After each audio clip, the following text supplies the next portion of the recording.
to the Rick Helps Real Estate Show, where after a while, the little voice in your head says, why am I watching this?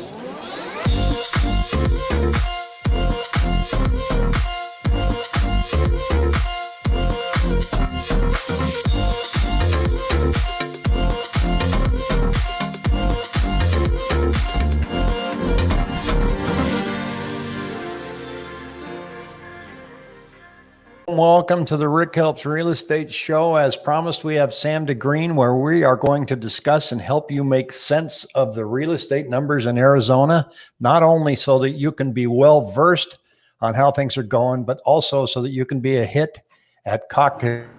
With great power comes great responsibility. That's right. You're just going to know a lot of stuff. So Sam, thank you very much for coming on. And I've been looking forward to this. And tell us who you are and what you do.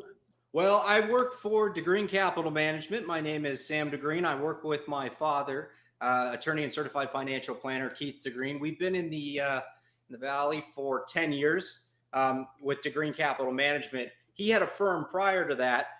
We are a fee-only fiduciary advisor.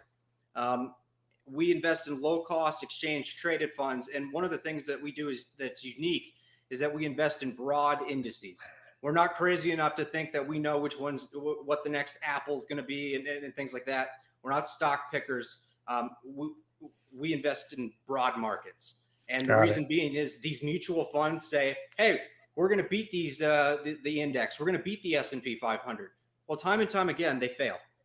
And so if you can't beat it, buy it.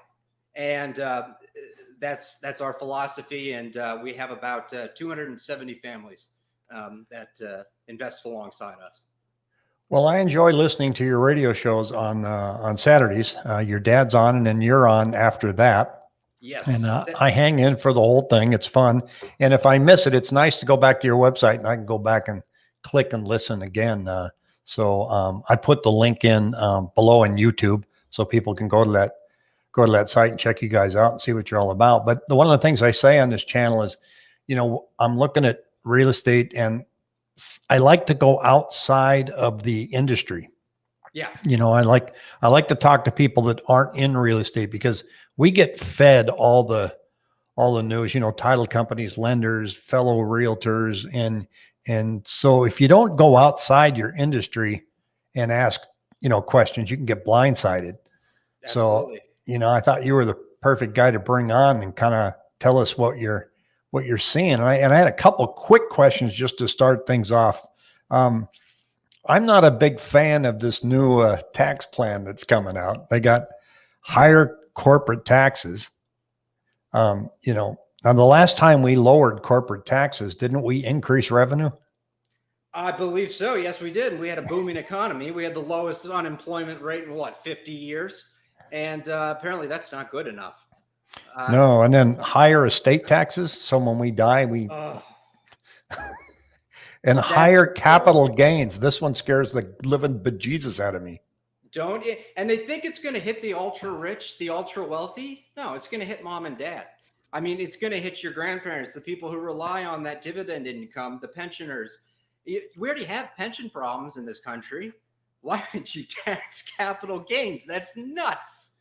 Yeah, what are they now? They're like capital gains, or it's like 20% now, and it's going to go to 29 or 39. Lord help us. I would hope that's the ordinary income tax, but you just never know. The thing is, this is what I'm banking on, Rick. I think the Democrats are just talking. I think it's all talk. Over the last 40 years, they've always said they've wanted tax cuts. Well, the only person who's raised taxes was HW, and it didn't work out well for him at all. And so that's the only thing I'm hopeful about. But you just never know. It's a whole different ideology, progressive party, and so on. So, well, a couple quick questions. This isn't really a formal interview. We just, like I told you before we got on, we're just two guys having a cup of coffee. So I got my coffee. Yeah. All right. Well, I should have covered the brand. Yes. Yeah. No. Yeah. Yeah. They got it. Well, maybe that's our first sponsor. So. Yeah. But is there anything financially that keeps you up at night? Financially, that keeps me up at night. No, you know, I can't say that there is, because we really, because we invest broad based. That's just a personal thing. Um, I'll tell you what, though, I do worry a little bit about interest rates. Uh, we're starting to see that increase. The 10 years started the year at 0.9%. Now it's at 1.65 as of last time I checked, which was yesterday. And that could be the problem I see going forward. Well, take a look at this. There are people worried about that. Oh, look at this. We got a house on fire. We got a little pointy arrow down. Oh, geez. This is the same kind of stuff that happens in finance, and it just preys upon people. And I absolutely hate that kind of stuff. Look, everything works itself out. Okay, it's going to get bumpy. Market volatility. There's market volatility. There's volatility in all markets. You're not going to see it in the housing market because there's nobody outside, as Warren Buffett would say, outside your house screaming prices. Whether they're right or wrong. So, yeah. Housing is in a good spot right now, and there's a lot of good reasons for that. And I think the stimulus is probably one of them. Well, I understand why people, think about a crash, because it happened in 2008 and it's still right here. Yeah. And especially if you're younger, then you just think that that's a cyclical event. And I've said before that, I'm 66 years old. That's the only crash I've ever seen. I've seen ups and downs, but that's the only crash. So if you're waiting for a crash, take a look at me. You won't see a crash till you've lost your hair and it's turning gray. It's not something you should be sitting around and waiting for. You're going to have ups and downs. Well, it does shape the way people view things. You hear children of the Depression era, the Great Depression.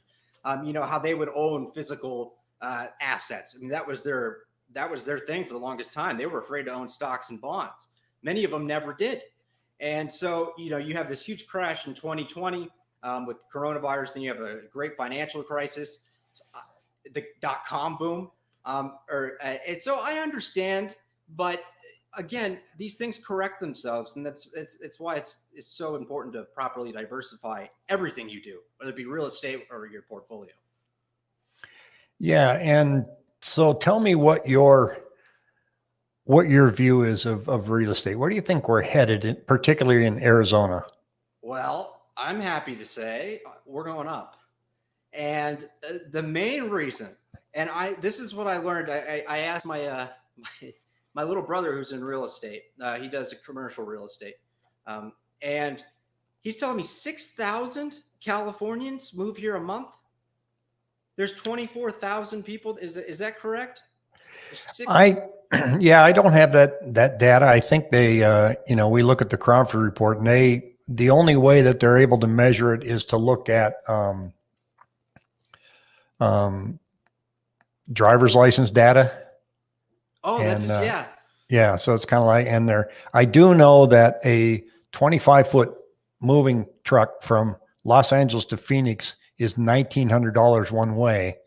From Phoenix to LA is $199. That's the same in New York. It's $2,400 to get out. It's $800 to get in. Got to figure out a way to make that spread work, right? Exactly. How do I take that truck back to LA and come back, make money? Those are the little things you have to look for. You see all the politicians. They go, "Oh, nobody's moving out of our state." Well, U-Haul disagrees, and I'll take U-Haul's word over yours any day. Yeah, North American Van Lines does all that stuff. There's another site that I've tried to get on that I was advised to take a look at, but past couple times I've logged. It's called howmoneymoves.com, showing money from one state to another. And whenever I've tried to go to it, it's like boink, it's not there. So, oh, that sounds like a good website. I got to look that up. Yeah, we got to take a look at it. And and speaking of how money moves, I mean, raising corporate taxes, that money moves when you do that. Didn't most of them go to Ireland because Ireland only had 9%? Well, and the tax code has more words, I believe, than the Bible does. And it's so I don't know if there's a King James version of the IRS tax code or what. But the thing is you could find, they're always talking about loopholes. Those aren't loopholes. Those are put in there on purpose for corporations. So while on paper it says, yeah, they're going to pay X amount. Do they? No, not really. The only people it hurts is you and me. The alternative minimum tax, I'm sure you've heard of the AMT tax, was designed to get 100 people when it first started. It was 100 of the ultra high net worth families.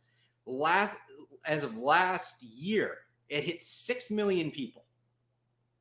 So that's the problem when you start these when you have these new tax codes, and you just let them run and you don't fix them and you don't keep them up to date. It ends up hurting way more people than intended. And I don't want to see that. One of the things that keeps me up at night, sorry to jump back. I see, if we do see inflation, as a lot of people are expecting, Social Security costs for the government are going to rise. They have that cost of living, the COLA adjustment. Well, that's going to be a problem. If you see, the cost of living adjustment was added when inflation was high in the 70s. Yeah. And we haven't seen inflation like that again. So what happens to Social Security when it's already the biggest liability on the government's asset sheet? That does keep me up at night, is what happens to Social Security. And yeah, you can tax people, but it's not a good. There isn't a tax big enough to fix that gap, and especially in Medicare costs. And and then in the rumors that you see on what's going to come next in the next stimulus plan, one of them is increasing Social Security by $200 a month for a period of time. Well, if that indice is already broke, why are you spending more? And then the other one I wanted to ask you about your opinion, and people on this channel already know my opinion. I'm anxious to know yours.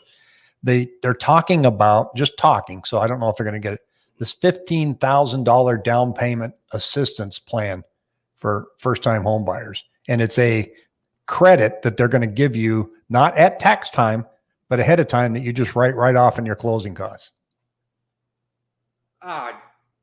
Yeah, that sounds like I don't know. That's the same as just forgiving $50 or $50,000 worth of student loan debt. I'd love that, to be honest. I mean, it's our money, first of all, so. Well, here's why I don't like it. Our problem right now is not that we don't have enough buyers. Our problem is that we don't have enough houses. And we don't have enough entry-level houses anywhere. If you do a search here of homes under 300,000 or whatever, you're just going to have a hard time finding it. Now, you add more fuel to the fire for buyers, what's going to happen to those houses? It's just going to dry up. I mean, the prices are going to go astronomical. And so they're not addressing the problem. The problem is affordability, not that people can't save for their down payment, because savings are way up now. Well, here's the problem too, is that the costs associated with housing, you get your wood, your metals and so on. People are going to go, oh, well, inflation's coming.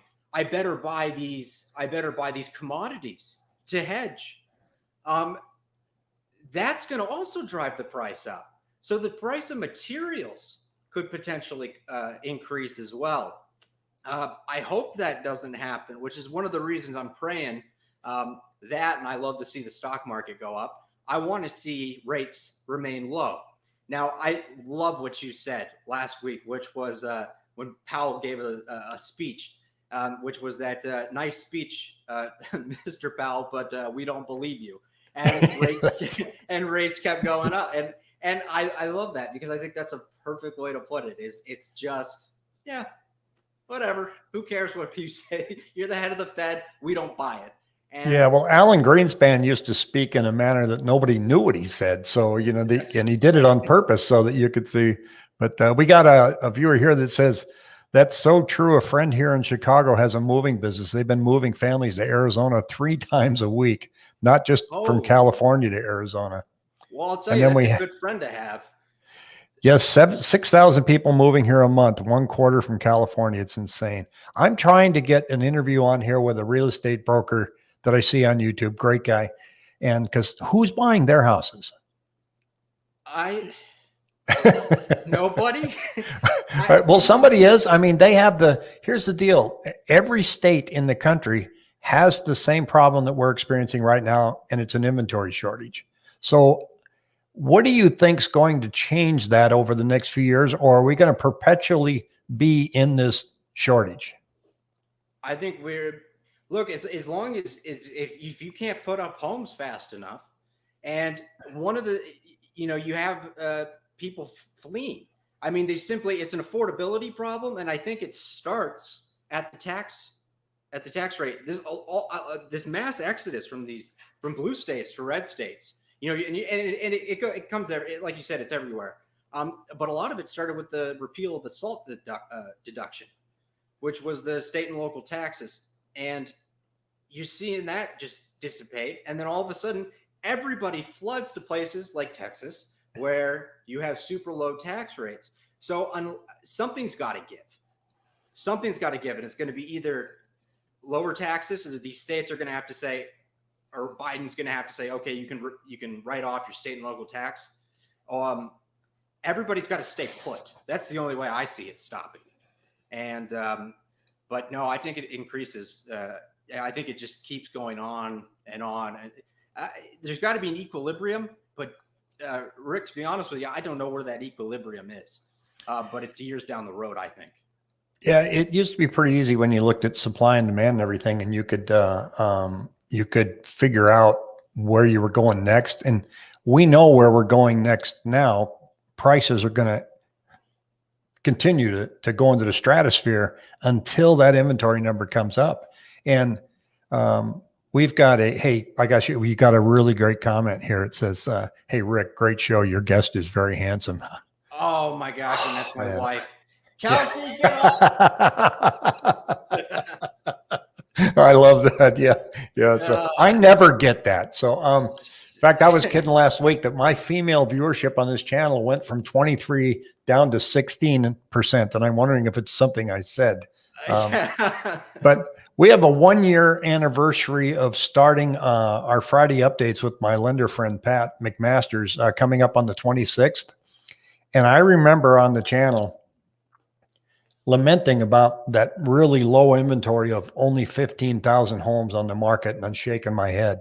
And, now we dip down below 4,000 on a weekly basis. That to me is unbelievable. To think that in a place as big as Arizona, that's been growing for decades, 4,000 homes. Are you kidding me? Yeah. And that's not just, that's condos, townhomes, trailers, mobile homes that, 4,000 this morning, 4,130, I think it is. And you keep waiting for that to go up. I track a 7-day moving average, and every time inventory comes up, the buyers are right there. It's like, it's so robotic now. We have 4,100 new listings come up, 4,200 sell, go under contract every week. It's like, you're moving, somebody's coordinating this group of people going, okay, next, let's take this second group here. Here's your homes. Everyone's trying to get ahead of the game. They go, I got to get in right now. I mean, my mother-in-law just bought a home here for $250,000, a townhome. There wasn't even any negotiation, and there were 13 people behind her. And I'm going, yeah, that's, to me, is mind-boggling. I'm so accustomed, at least, to negotiation with real estate. You always think negotiation, and now you just don't have it. Well, here's what's hard too, Sam, is that, it used to be that you could write an offer on another house with a contingency. I'm giving you an offer, I want to buy your house, and it's contingent upon me selling mine. Well, this week's numbers show that we had, I think it was 1,800 homes go under contract accepting backup offers. And I think 3,200 homes went straight to pending status, and only 100 on a contingency, because the market's so fast, so brisk. They're like, why would you accept a contingency? Yeah. Or why would you sell? I think a lot of people too are finding ways to get a second.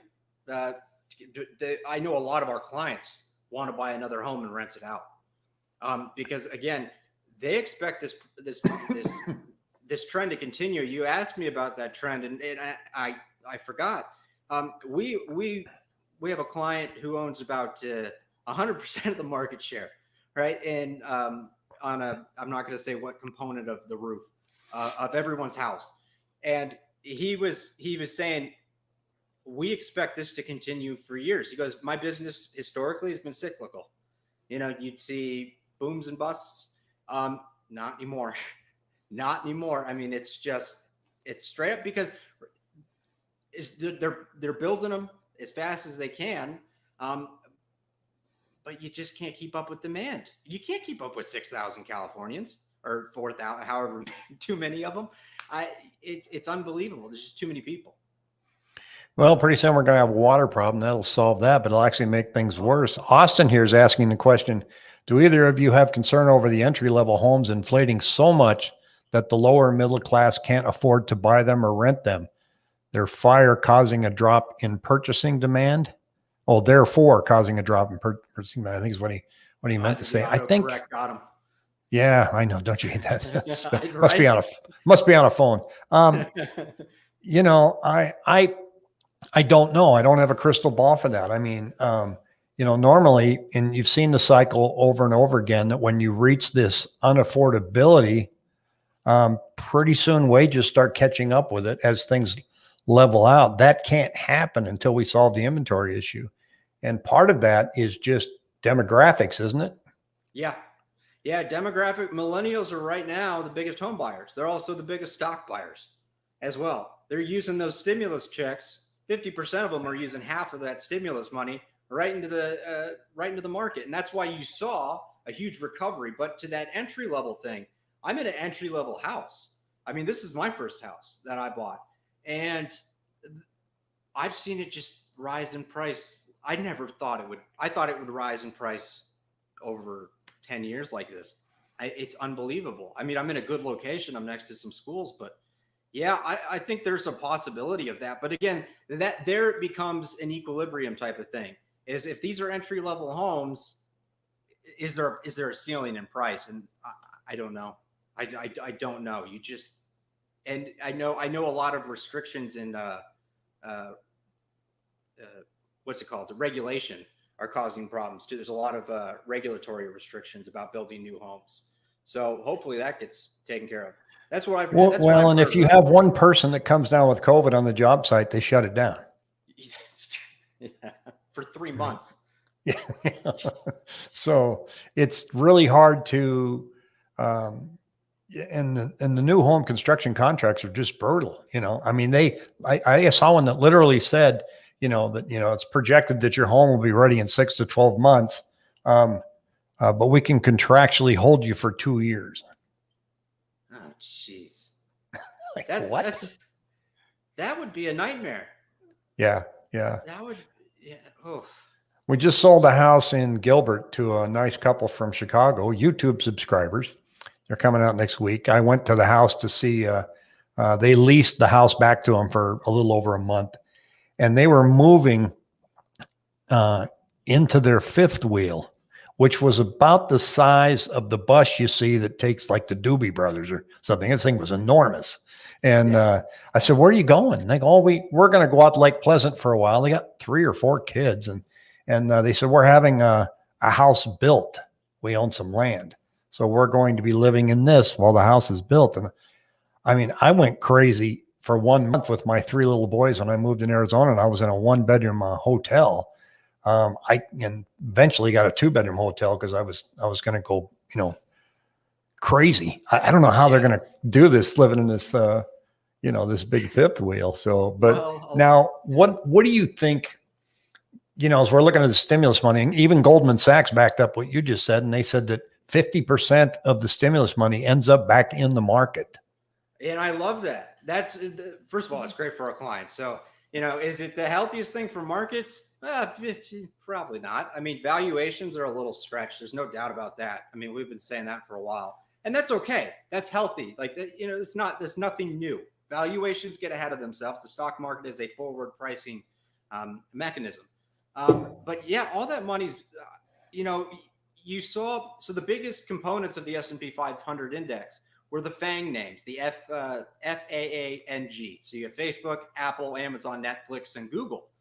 Well, those were the companies that were being bought up when the market was crashing in March of last year. So it leads me to believe that there's a lot of millennials providing a floor under the market. They're at home. They can't work. They can't go to school. So what do? You stay at home and you trade. You buy stocks. You buy and you speculate. They're not so much. A lot of them aren't investing as much as they are speculating. But you know what? If even 2 of 10 stay in the market, it's good. That's a good thing. That's, there's more people participating in the world around them, and I'll always. And I see a lot of that. I have Webull. That you can buy stock on your phone and stuff and everything. But what's funny is reading. I follow the stock for EXP on Webull, and you see these people in the comments, and they're very young, and you can tell they haven't invested at all. And the funniest thing is, why'd the stock drop today? The earnings came out today and they were good. And I said, well, remember, buy on rumor, sell on fact. That's very true. Yeah, that guidance is bad. Or the worst part is that many of them found out what an options contract is, and that's the reason. Reason you saw GameStop. It wasn't kids buying individual shares. It was that you could control hundreds of thousands of shares for a couple $1,000. And look, I'm all for seeing the hedge funds get screwed, because if you're levered up for if your price to or your win ratio is only $20 and you have an infinite downside loss, these guys have math degrees. These are some of the super smart people. No, you deserve to get robbed. Basically, you got robbed by a bunch of kids. I mean, imagine. Yeah, well, then when it started to turn, though, I picture a bunch of kids coming out of their bedroom, sitting at the dinner table, and going, "Yeah, Mom, Dad, yeah, I had a margin call. I kind of need some help." Yeah. How much, Jimmy? Yeah. A couple $100,000. But the good part about that is, though, the worst case, most of them just lost a couple $100. I think most people wanted, they all wanted to make money. But most people were like, yeah, I'm going, it was a YOLO, you only live once type thing. Yeah. And they just said, yeah, screw it. Let's see it. Maybe this one, go as high as Bitcoin. Who knows? And so it's interesting. Bitcoin's impossible to follow. I mean, it doesn't seem to follow any fundamental rules at all. You can't even do a chart and look at it and think where it's going to move. It goes up to $61,000 on Friday and it's down to $57,000 on Sunday. Well, they say it's going to be look, I know I'm going to light your comment section on fire here. It's like gasoline in a match. Yeah. I personally, I think Bitcoin is probably it's not going to end well for a lot of people.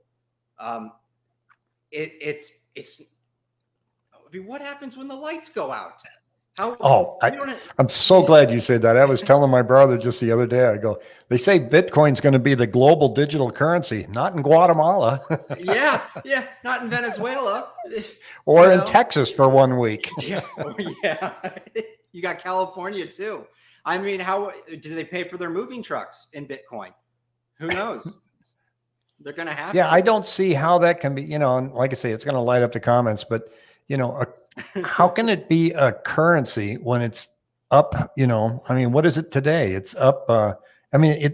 My dollar doesn't have 5 and 15% swings.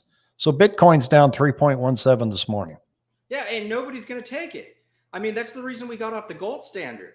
is because, well, we artificially held the gold standard low.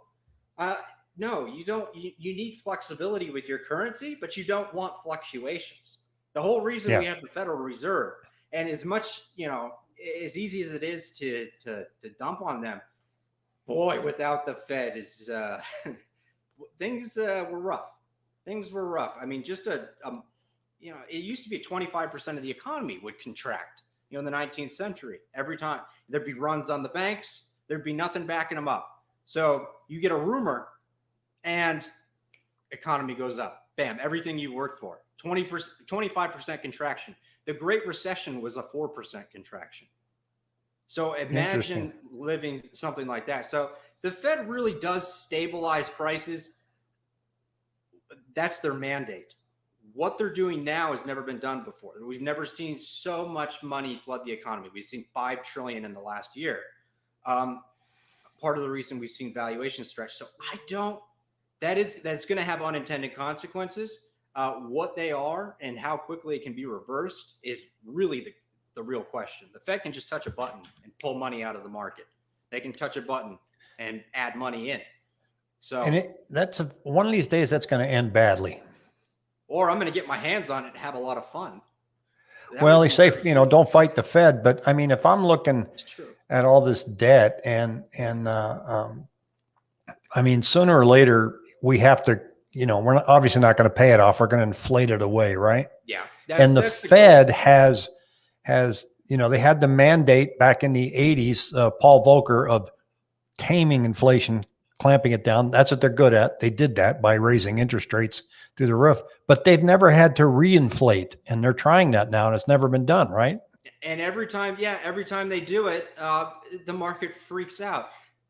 Jerome Powell in 2018, quarter four of 2018, he said, we're going to raise a basis or 25 basis points. Oh my gosh. You'd think everything was going, you think an asteroid was headed to Earth. Yeah. That was called the taper tantrum. What? Yeah, it really was. That's a perfect term for it. It's the market loves its cheap money. And part of that is the zombie companies. And that is companies whose debt exceeds their earnings, or their interest on their debt exceeds their earnings. And we're starting to see a lot of those. So that's one of the reasons, not just you want to buy companies that are stable, especially at a time right now. I would just say in general, that's something that does keep me up at night, is the amount of zombie companies that you're seeing. Corporate debt, is that corporate debt right now is fine, but it is, it's starting. It's at the starting line for becoming a problem. Now it could quickly, if inflation, hits pedal to the metal, then there's going to be some. We're going to see a lot of companies go under. We'll see a lot of bankruptcies, which would be good for market. You want those bad companies to go under. You don't want to see people lose their jobs. But there's the you also don't want companies that are screwing with their earnings. You want real good companies in your markets. Well, I think the airline industries are going to have to go through a real readjustment, because there's no such thing as business travel anymore, and I don't think it'll ever ramp up to where it was. That's true. So you're going to be relying on just tourism, and there's too many tubes in the sky right now, and how's that gonna shake itself out? And the same thing with commercial real estate. Last week Target announced in Minneapolis that they're abandoning 1 million square feet in downtown Minneapolis because so many of their employees can now work from home, and they don't see it returning back to the office. Oh, wow. Now that's 1 million square feet right down that. Now look at all the businesses that's going to hurt in that downtown area. That's worse than closing our ball stadium downtown Phoenix, right? Yeah, it absolutely. And the same thing happened in Palo Alto, California. I forget the name of the company. They were biggest retailer for business, or for what they do. They would sell warehouses for businesses. Okay. For these startups, and they just took their operations to Colorado. That's going to cost over time tens of thousands of jobs easily. Well, your And- brother's in commercial real estate. Yeah. Yeah. That can't be He a is. good outlook. Well, he's doing well. He's Yeah. he's a smart cookie. But it's competitive. Oh boy, is it competitive. Yeah, he really only tells me his successes. So, Oh, that's like my mom when she was gambling. She'd Yeah. never call me and tell me how much she lost. right. My mom would always come. My mom would love to go to she goes to casino. She goes, "Oh yeah, I won this." My dad goes, "No, really? Okay, so what are you up like year to date? What's the real number?" So, no, but and then things get real quiet. But yeah, no, he's doing well. And again, I think it's going to ebb and flow. But if you have a whole influx of people here, those people are going to want to start businesses. We have a whole range of new businesses starting in this country. In fact, new business permits are up. I think the highest they've ever been, if I'm not mistaken. And someone can fact check me on that. But I know that it is almost historic how many new businesses have been started. People just created their own job, and I love it. Just missed this comment. Do either of you feel that this next 2 years are similar to the 2008 crash, similar crash, but caused by different reasons, rising interest rates, inflation, possible major inventory being added? No. I'll let you go first. No. There's three reasons. So in the stock market, you have an exogenous bear market, you have a Fed-induced bear market, and you have a systematic bear market. And a bear market means things are going down. So, for instance, in 2020, we had an exogenous shock. Okay. So that was something that just came out of nowhere. It's a black swan type of thing. In 2008, that was a systematic crash. That was a immune system problem. That was a fundamental function that the markets were fundamentally unsound. Do I see that kind of malfunction in the markets today? No. Because the people buying homes today have higher credit scores. The lending standards, if I'm not mistaken, are significantly stricter. Yes. And I mean, God, the amount of paperwork I had to show just to get a loan, even for first, it just gets very complicated. But Yeah, they don't believe you, do they? You know, when you go, "Hey, I make this fun." Oh, okay. especially when you work for family. Yeah. Then they're like, then they want to talk to the HR person, and it's like, we don't have an HR person here. Talk to Don, and so I don't see it as a systematic failure like what we saw in 2008. Are there problems? Yeah, but if anything, it would be a Fed-induced type of recession, which would be the Fed overshoots. Yeah, it could be in a recession, guys. It's not a crash, and so again, we're waiting for that bubble to burst and have a crash, and hang in there. Maybe when you're 60, but right now, even if you look at the homes in forbearance, which I understand Biden is extending it again, and like another 6 months, I think he's agreed to. So if all of the homes that are currently out there now, and there's 5% of all mortgages are in forbearance, and forbearance just means you're delaying your payment. You got 25 years left on your loan. A year from now, you're going to have 25 years left in your loan. And now you still have to keep up with your taxes and, HOA and all that stuff. But for the most part, a lot of people that are in forbearance are paying off their car with that payment, or they're paying off their credit cards. But let's just say that 5% of our mortgages here in Arizona suddenly hit the market. Well, maybe half of them will, in worst case scenario. That number is only going to be about 20,000 units. Add that to our 4,000 units. Normal inventory here runs about 30 to 40,000 units. We're still below normal if all of those get thrown back at us and listed for sale. Does that make sense? Wow. So, if half of the forbearance homes decide that they have to sell, that's still not enough to make our market go back to normal. It'll be absorbed over probably a 3 or 4 month period. And they won't all come on at the same day because they all went into forbearance at different periods. So you might see, a few this week, a few next week, and, or next month. So it's hard to tell. And S. Hahn says there are too many family homeowners that have more equity. The equity is amazing out there right now. I'd rather they have equity than debt, to be honest. Yeah. But I understand that too. Thank you for the great answer. Would you go out and purchase 10 homes today that are undervalued, remodel them, rent them, refinance them at a 30-year fixed if you had money, time, and capability? Hells yes.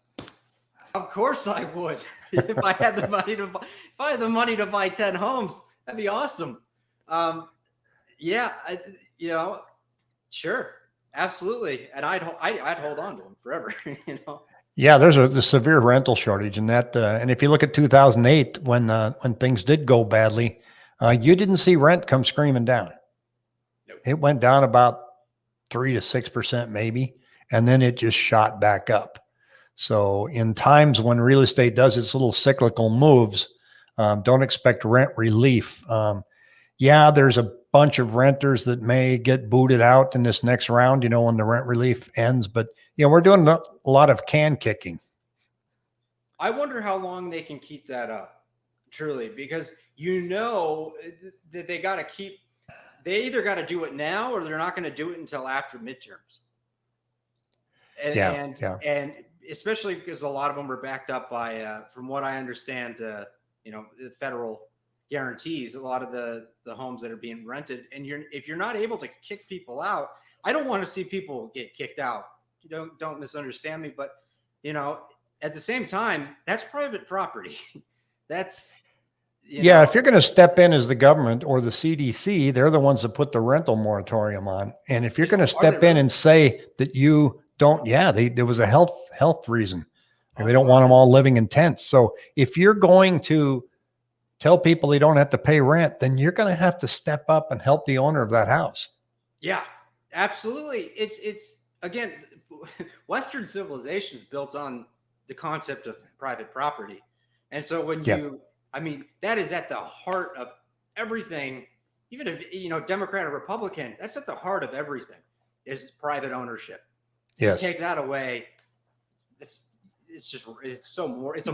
morally wrong. Yeah. There's a lot of overreach going on. It's troubling in a lot of different they want to things. See how far they can push this. That's what they're doing at this point. I mean, if we got a vaccine, why can't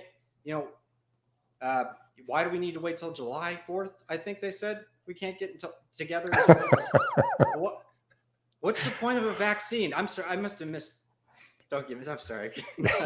I got it. Yeah. Well, we may get permission to visit people on July 4th. Now down here, you don't have a whole lot of people gathering in their backyards on July 4th. You just don't. It's we leave town, right? So I think we need one big block party in this country right now. I think that would honestly, we have so much, everyone's divided and things like that. That's what we need. We need a big old neighborhood barbecue. Yeah, just take your barbecues out of your backyard and just put them in the front of the street and block the street and away you go. I think that's a great idea. Take your stimulus money and just buy a bunch of meat and have fun. Well, I think we'll back out on that note. I think that's great advice. And I'd like to, if it's okay with you, to have you on once a month and let's dive into what's changed and see what's going on. I accept your offer. All right. Outstanding. So we'll sign the contract. Yeah, I'll send the contract over later with the check and everything. So now I hope you've subscribed to my channel. And if you comment, you can win a webcam because we're giving away one on March 26th. There's a special video in there promoting that on my channel. So you just find it says win a webcam. And all you got to do is subscribe, like, and comment. And we're having the drawing and giving that away at the end of the month on the 26th. So, and we're also going to show some show bloopers. Our very first YouTube live is very funny because when you go to YouTube and we go from Zoom, you don't really know when you're actually live. So there's two, and and Pat didn't know that his mic wasn't working. So it's so funny. You got to tune in because I'm like this. I think, I think, yeah, we're live. Hi, Pat. And Pat's, I go, oh, wait, I don't think your mic's on. And Pat's like, it's very entertaining. The first time I did radio was the same thing. It's out there in space. God help me that nobody ever finds it. It's first time stuff. First time. I did radio when I was 22. KVAC Forks 1490. And well, so it's a radio voice. Much better than mine. oh, say before we go, I saw you on Twitter just shredding a guitar. Nice job. Oh, thank you. Wow. I have 30 guitars. So I just bought number 30. Well, you can never have enough guitars. Now, No. I used to play in a band in Forks, Washington, and we got all the gigs because we were the only band in town. It only has 3,000 people. And it was good that there were no other bands because we stunk. I think I knew 6 chords. I don't know. Yeah. Well, that's, I went to the Berklee College of Music, actually. So so naturally the next step was finance. And so now, it's weird where life takes you. But I think the most important thing someone said to me once is you need rhythm in your life. And it's otherwise it's just noise. And that once you get the rhythm going, you got momentum in your life. And when you got momentum, things get going. And I thought that was so corny at first, but the more I think about it, that's probably one of the most accurate statements I've ever heard. Yeah, my middle son's an excellent musician, and he's got his music business and music production degree, and he works for an insurance company. And but I said it doesn't matter. As long as you can get home from work and play that guitar and relax, doesn't matter. Yeah. So, and he's really good. So Good. I remember getting him his first guitar and getting him a book and giving him his first lesson. And I came home from work and he goes, "Okay, Dad, now what?" And I go, "Well, now you got to learn the transition between the chords." And I think he's 13 and he just rolls his eyes at me and just goes, A, D, F, just do it. And he goes, "Now what?" And I go, "Well, now we hire a teacher." Yeah. Oh, wow. I can't help you anymore. So, well, Sam, take on the week. Have a great day. And thank you for our millions and millions of viewers. We do have millions, usually 1,300,000. The 300 are real and the million we make up. But hey, it's just math. Absolutely. Well, thank you so much for having me. I really, really appreciate it. This was a lot of fun. Yeah, well, that's intended that way. So Absolutely. Absolutely. Have a great one. Peace out. See you, everybody. Thanks again.